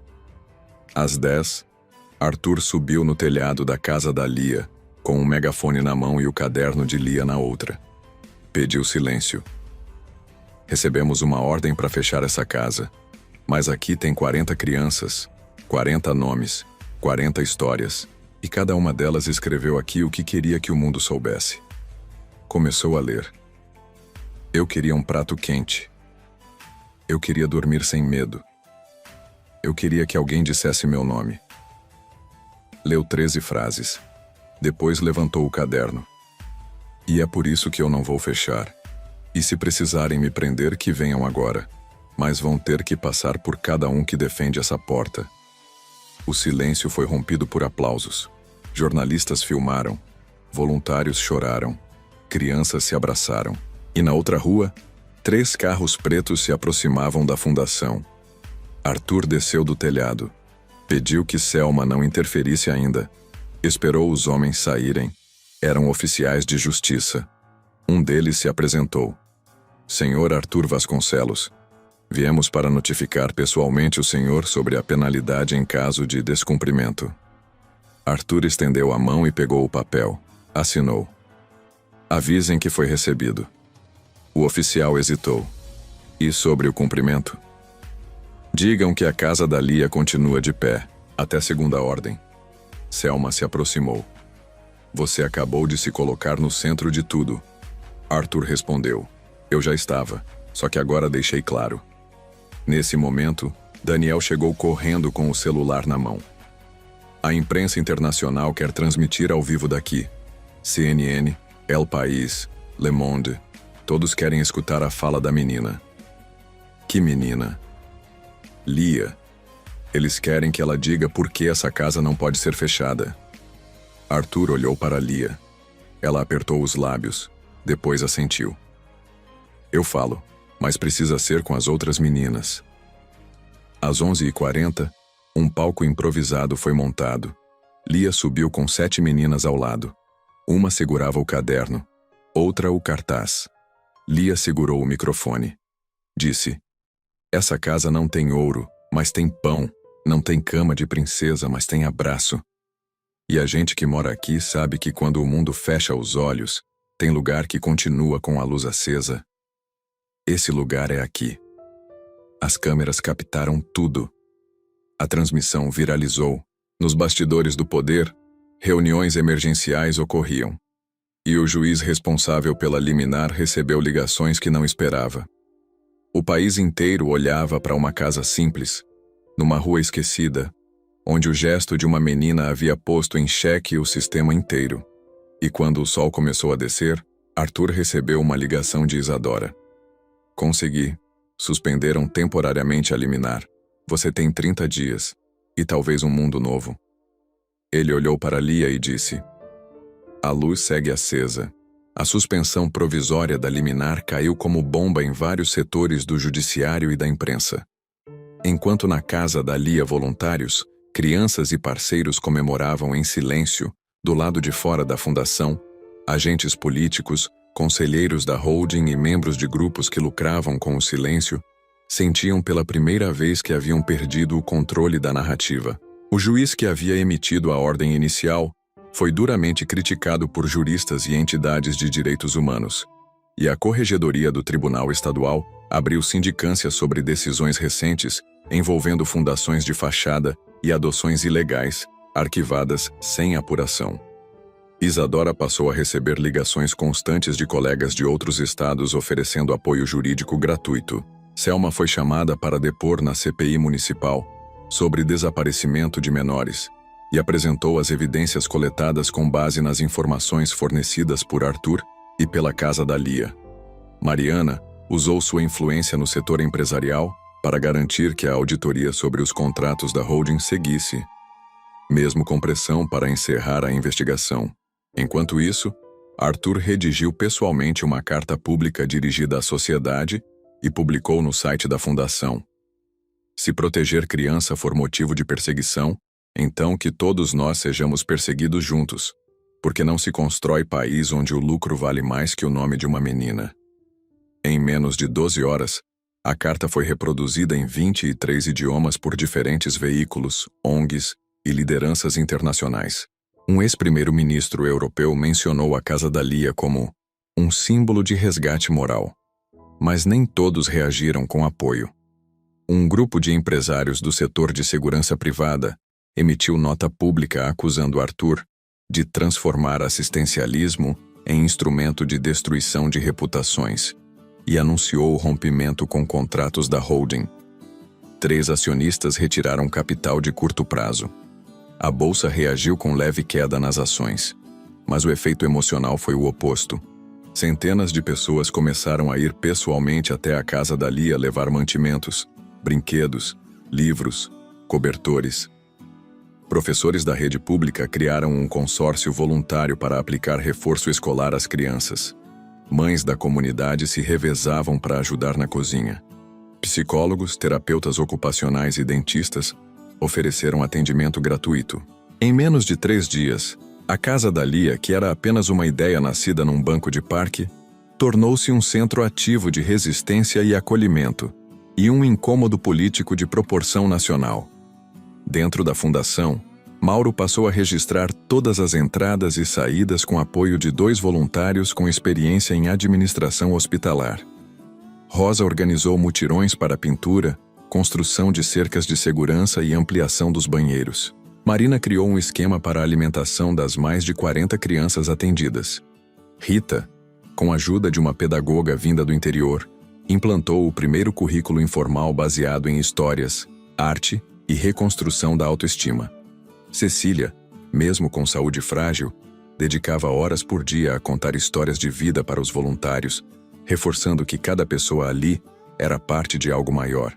Lia criou um mapa com todos os nomes das crianças e suas cidades de origem. Colou na parede com uma legenda: aqui, cada nome é uma casa. Arthur acompanhava tudo, mas também se dividia com os novos ataques. Um processo foi aberto na corregedoria da empresa, alegando conflito de interesses e utilização indevida de imagem institucional para fins pessoais. Um dossiê apócrifo começou a circular nas redes tentando ligá-lo a desvios em doações, que foram rapidamente desmentidos com extratos e comprovantes. Jonas Xavier reapareceu numa entrevista clandestina, dizendo que Arthur usava a casa da Lia como escudo emocional para fugir de sua responsabilidade na manutenção de contratos suspeitos que duraram anos sem contestação. Arthur respondeu apenas com um vídeo. Se alguém usou silêncio no passado, eu uso agora transparência. E se errei por omissão, hoje eu erro por excesso de presença. A frase viralizou. O apoio cresceu. Mas as ameaças também. Um envelope com foto de Daniel foi deixado na porta da casa dele com a frase: quem apoia o fogo também se queima. Selma reforçou segurança. A defensoria recomendou que Arthur evitasse aparições públicas por uns dias. Ele respondeu: se sumir é segurança, então segurança é ausência. E a gente já tem ausência demais nesse país. À noite, uma mulher chamada Heloísa chegou ao portão com uma adolescente chamada Camila. Disse que era vizinha, mas que a mãe da menina havia sumido havia mais de 10 dias. A garota estava muda. Lia a levou para dentro, mostrou o mapa, apontou uma cidade no canto. Você é de lá?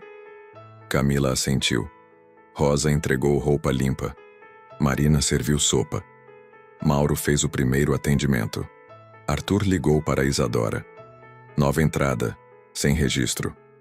Isadora disse: Camila, esse nome apareceu num processo interrompido no interior. Pode ser uma das 3 meninas envolvidas numa denúncia que foi engavetada por um promotor afastado há 2 meses. Você consegue puxar? Consigo, mas preciso de permissão formal dela para usar os dados. Arthur foi até Camila. Explicou com calma. Ela pegou a caneta tremendo e assinou apenas com as iniciais. Selma confirmou a identidade. A menina estava entre as 3 vítimas listadas em denúncia sobre adoções ilegais com intermediação de agentes públicos. A descoberta levantou outra onda de denúncias. E enquanto o país gritava, Camila dormia num colchão no quarto das mais novas, com a cabeça no colo de Lia. E do lado de fora, 3 pessoas observavam de longe, dentro de um carro com placa fria. Arthur passou a madrugada com os olhos presos ao monitor, assistindo em silêncio os vídeos das câmeras de segurança em tempo real. Às 2h34, o carro com placa fria estacionou por quase 11 minutos diante do terreno da casa da Lia, desligado, com os faróis apagados. Daniel salvou as imagens, extraiu a placa e Selma acionou um contato na inteligência da Polícia Federal. A placa é clonada, mas o modelo e os padrões batem com veículos usados em operações de transporte ilegal de menores no litoral. O padrão é o mesmo: 2 homens, uma mulher, um observador. Eles cercam a região por semanas, depois agem rápido. Arthur desligou e correu para o quarto onde dormiam as meninas mais novas. Camila acordou assustada ao ouvir passos apressados. Tá tudo bem? Ela perguntou. Ainda está, mas a gente vai reforçar. Nas 2 horas seguintes, os voluntários e os moradores adultos da casa da Lia reorganizaram turnos de vigília, instalaram luzes externas, reforçaram trincos e entradas e revezaram o monitoramento em tempo real das câmeras.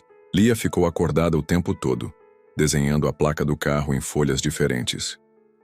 Se eu decorar o número, nunca mais esqueço quem eles são. Às 5 da manhã, Rosa subiu até o telhado e instalou refletores improvisados com lâmpadas doadas. Selma enviou 2 agentes disfarçados para monitorar o perímetro. Mauro improvisou um plano de evacuação caso algum movimento suspeito acontecesse durante o dia. Marina preparou marmitas reforçadas para todos que iriam ficar na parte externa. Quando o sol nasceu, todos estavam exaustos, mas atentos. Camila passou a manhã em silêncio desenhando no canto. Cecília sentou com ela, pegou o papel e escreveu a palavra nome no canto. Camila olhou. Depois de alguns minutos respondeu: "Meu nome é verdadeiro, mas eu fui chamada por outro." Arthur assistia de longe.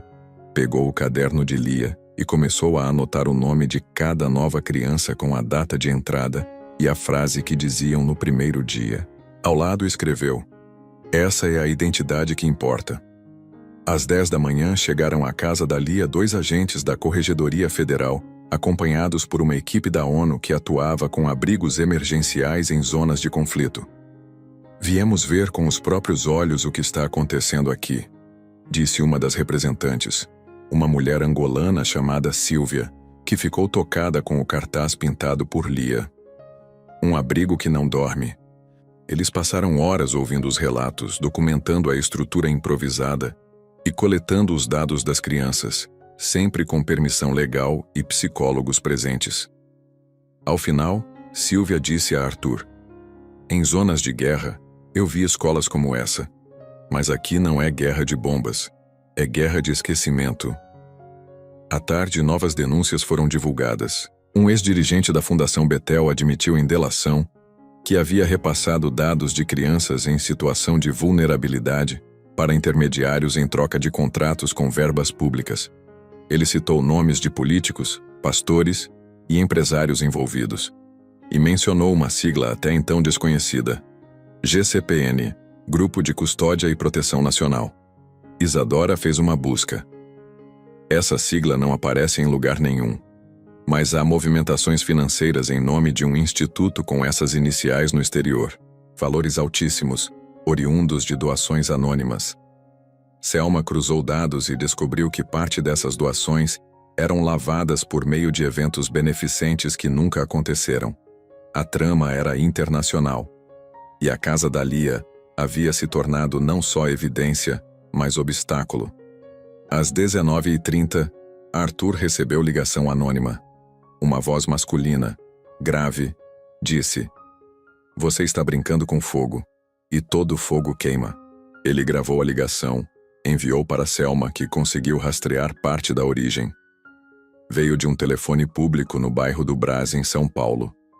Às 21h, a energia caiu na casa da Lia por 7 minutos. Um curto no transformador externo. Mas quando os refletores apagaram, as crianças começaram a cantar juntas, uma canção que Rita havia ensinado dias antes. "Se o escuro chegar, eu acendo com o nome. Se o nome sumir, eu desenho de novo." Quando a luz voltou, Lia apontou para o mural e disse: "Agora ninguém esquece mais." Arthur decidiu naquela mesma noite que as crianças precisavam de mais do que proteção emergencial. Precisavam de reconhecimento. Ligou para Isadora. "Quero registrar a casa da Lia como território de interesse social permanente. Vai gerar conflito político. Deixa gerar. Quero que esteja em lei, em papel, em pedra. Você tem apoio?" "Tenho mais do que isso. Tenho verdade." Ela riu. "Então amanhã cedo a gente começa a redação do projeto." E naquela madrugada, enquanto a cidade dormia, um novo movimento se formava em torno da casa da Lia.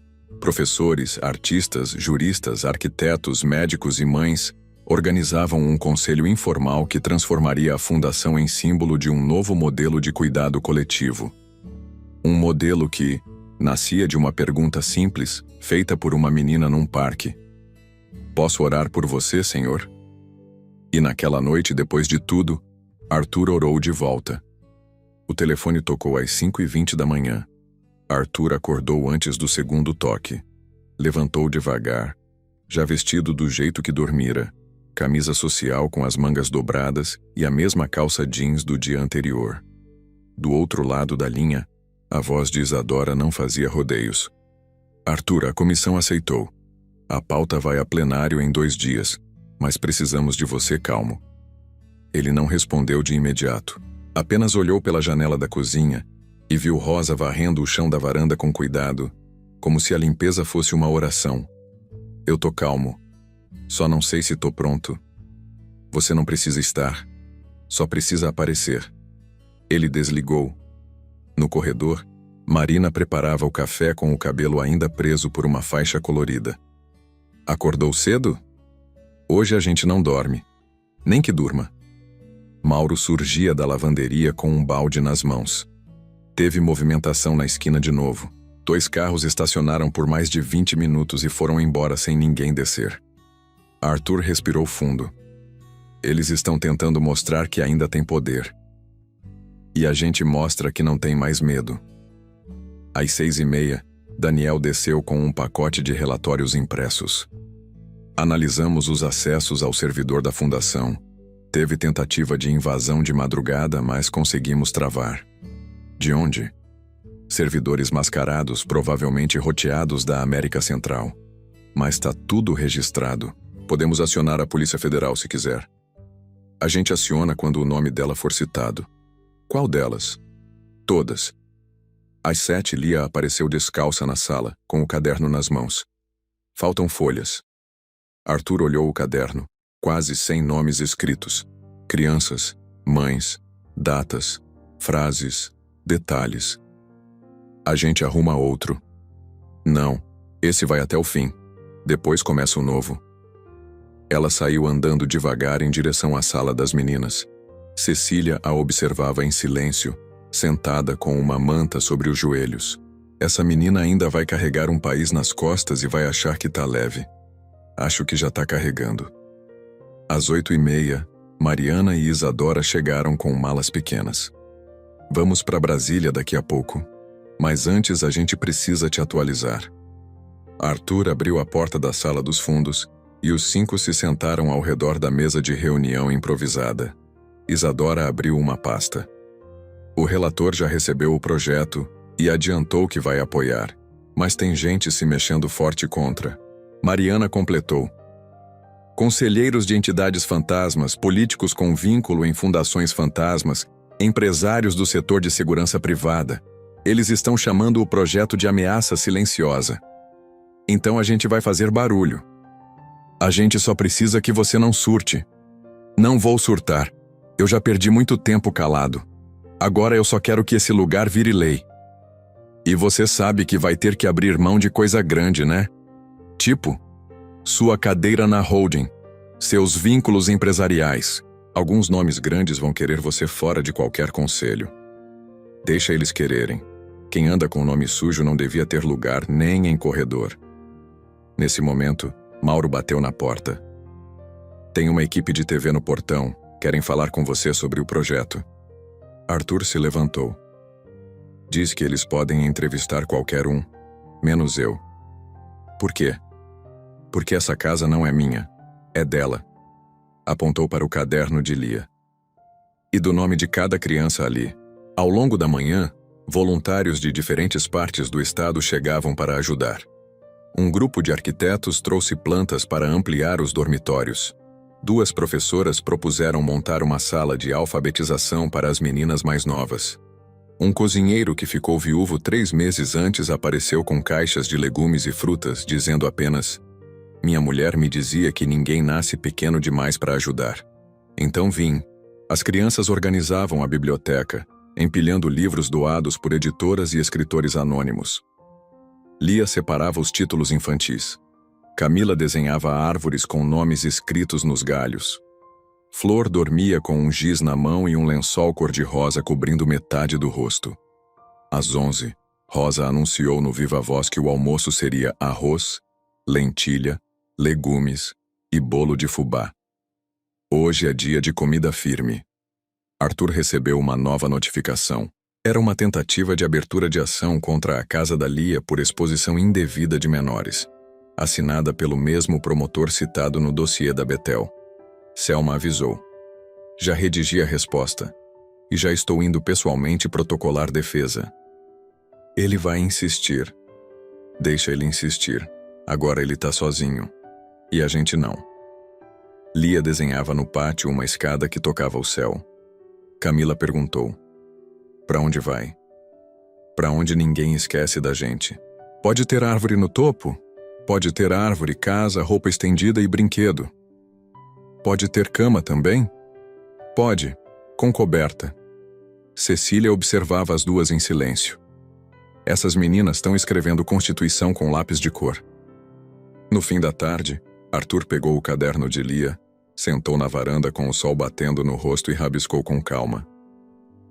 "A gente começou com uma oração. Agora a gente constrói o altar. Não para rezar em silêncio, mas para não esquecer o nome de quem o mundo tenta calar." Na manhã seguinte, Arthur foi acordado por uma mensagem no celular.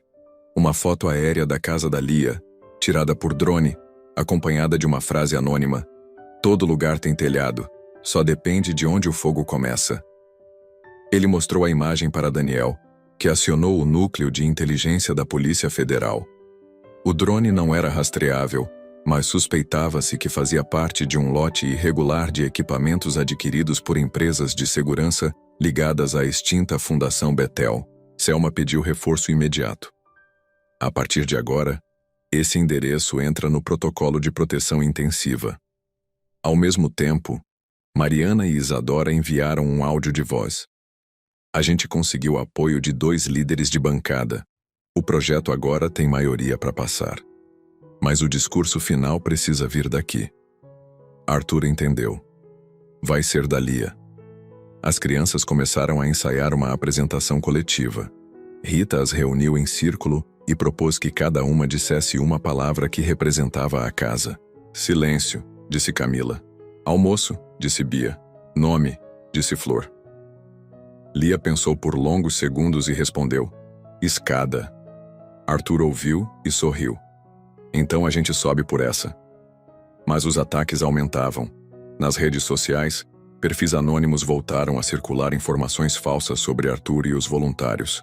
Uma montagem com fotos de Mauro foi usada para sugerir envolvimento em crimes antigos já prescritos. Todos mentirosos. Um vídeo distorcido mostrava uma conversa entre Rita e uma das crianças, editado para parecer que ela sugeria afastamento da família. Isadora reagiu com dados. Mariana acionou advogados. Selma pediu quebra de sigilo dos responsáveis pelas postagens. E enquanto o caos online se espalhava, a tranquilidade dentro da casa se mantinha como um escudo. Marina organizava os turnos da cozinha. Rosa plantava mudas no quintal com as meninas mais novas. Mauro construiu prateleiras para o depósito de roupas. Lia colou mais estrelas nas paredes. Cecília, mesmo doente, lia em voz baixa passagens de livros infantis como se fossem decretos de esperança. Arthur preparava a última reunião com os responsáveis pela sustentação do projeto. Na mesa estavam voluntários, apoiadores e uma carta escrita por uma das crianças. "Se essa casa sumir, é como se eu sumisse de novo. E eu não quero sumir 2 vezes." Mariana chegou no fim da tarde. "Tá tudo pronto. A sessão será transmitida amanhã. A gente só precisa que ela fale." Arthur chamou Lia e explicou. Ela não disse sim nem não. Apenas foi até o caderno, escreveu uma frase e mostrou. "Se eu falar, eles me escutam por causa de mim ou por causa do Senhor." Ele pensou por alguns segundos. Talvez pelos 2. Mas depois que ouvirem, não vão esquecer de nenhum. Lia assentiu. Naquela noite, todos jantaram juntos no pátio. Pratos simples, mãos dadas, palavras poucas. Ao final, Rosa pediu para cada um dizer uma lembrança boa do tempo ali. Camila disse: "A primeira vez que dormi com coberta." Flor disse: "O dia em que falaram meu nome direito." Lia ficou em silêncio. Arthur olhou para ela. "E você?" Ela respondeu: "A parte que ainda não aconteceu." Daniel instalou refletores novos. Selma posicionou 2 agentes no portão. A rua ficou mais iluminada do que nunca. Cecília foi dormir mais cedo, segurando o caderno de Lia como se fosse documento oficial. Ao lado da cama, colado na parede, um papel com a frase: "Amanhã a gente vira lei." Mas do lado de fora da cidade, um carro escuro se aproximava da região com 3 homens encapuzados, e um envelope fechado no banco traseiro. Dentro, o nome de Lia e um mapa da casa. E a frase: "Ela é o centro, ela é o símbolo. Apaguem." Enquanto isso, na sala da casa da Lia, Lia recortava uma estrela nova, colava no caderno e dizia baixinho: "Para cada nome que quiserem apagar, eu deixo um desenho para lembrar." O dia amanheceu sem nuvens e com o vento mais frio do mês. Dentro da casa da Lia, todos já estavam de pé antes do sol aparecer. Marina organizava a cozinha com precisão. Mauro passava de quarto em quarto conferindo se todas as crianças estavam bem. Rosa preparava os cartazes feitos à mão com frases como: "Nome também é abrigo" e "Se eu fui esquecida, agora lembrem." Selma posicionava agentes de segurança nos 4 cantos da rua. Daniel monitorava as câmeras e atualizava em tempo real os alertas no sistema de segurança. A votação do projeto de lei 1134-25 aconteceria às 10 horas da manhã. Mas desde às 6, a rua em frente à casa da Lia já recebia apoiadores. Um grupo de mães trouxe cadeiras e cobertores. Professores da rede pública organizavam um coral improvisado. Voluntários vindos de outros estados distribuíam cartilhas explicando o impacto do projeto. Lia, sentada no chão com o caderno no colo, escrevia uma última frase enquanto Camila colava uma nova estrela na parede de entrada. Cecília, ainda enfraquecida, pediu para ser levada até a varanda. Mauro montou uma cadeira confortável com travesseiros e ela ficou ali, envolta em cobertas, observando cada detalhe como se desenhasse com os olhos. "Hoje é o dia", sussurrou. Arthur estava de pé diante do mural de nomes. Tocava cada palavra com a ponta dos dedos como se confirmasse que estavam ali. "Amanhã, isso aqui entra em diário oficial", disse. Daniel apareceu com o notebook. Transmissão ao vivo pronta. Todas as plataformas sincronizadas. Milhares de pessoas já aguardando. Mariana ligou direto de Brasília. "Estamos entrando agora. O relator vai falar primeiro. Depois vem o seu vídeo e, se Lia topar, ela encerra." Arthur olhou para Lia. Ela estava em silêncio, com os olhos fixos no desenho de uma casa flutuante que havia feito horas antes. "Tá tudo bem se você não quiser", ele disse. Ela respondeu: "É só que eu não gosto de palco, mas gosto quando escutam." "Então fala do seu jeito. No vídeo? Ou escrevendo? Ou só ficando?" "Ou só ficando", repetiu Arthur. Às 9h55 começou a sessão. A transmissão foi assistida em mais de 12 países. O relator discursou por 4 minutos destacando o impacto social da Casa da Lia e os avanços estruturais que o projeto representava. Mariana falou como mulher, cidadã e neta de Cecília. "Esse projeto não é apenas uma lei, é o nome de crianças que não couberam em nenhum protocolo." Isadora apresentou dados e laudos. Depois o vídeo gravado por Arthur foi exibido. Ele falava do banco no parque, da primeira oração de Lia, do caderno, da perseguição e da escolha de continuar mesmo quando ninguém acreditava. Em seguida, Lia apareceu na imagem, segurando o caderno e lendo em voz baixa: "Essa casa não é feita de tijolo, é feita de nome. E se um nome é visto, ninguém é esquecido." A votação começou. Um a um, os votos apareciam no painel eletrônico. Sim, sim, sim. Ao final, 100% dos presentes votaram pela aprovação. O projeto foi aprovado por unanimidade. A Casa da Lia tornava-se o primeiro núcleo civil reconhecido por lei como espaço permanente de acolhimento e proteção. Houve aplausos dentro e fora do plenário. Na fundação, crianças correram para fora com cartazes. Camila gritou: "Virou nome de verdade!" Flor agarrou Mauro pelo pescoço. Rosa chorava encostada no muro. Rita segurava um botão de rosa de papel que havia feito com Cecília. Selma sorria de braços cruzados. Arthur caminhou até a varanda onde Cecília dormia tranquila. Ele se ajoelhou ao lado dela. "A senhora conseguiu." Ela não abriu os olhos, mas apertou sua mão levemente. À tarde, começaram a chegar mensagens de diferentes partes do mundo. ONGs internacionais queriam replicar o modelo. Um grupo de tradutores ofereceu traduzir o caderno de Lia para outras línguas. Uma universidade pública propôs incluir a história da casa da Lia em um módulo sobre justiça social. Às 18 horas, Arthur recebeu um envelope do gabinete presidencial. Era um convite para a cerimônia de reconhecimento de honra civil.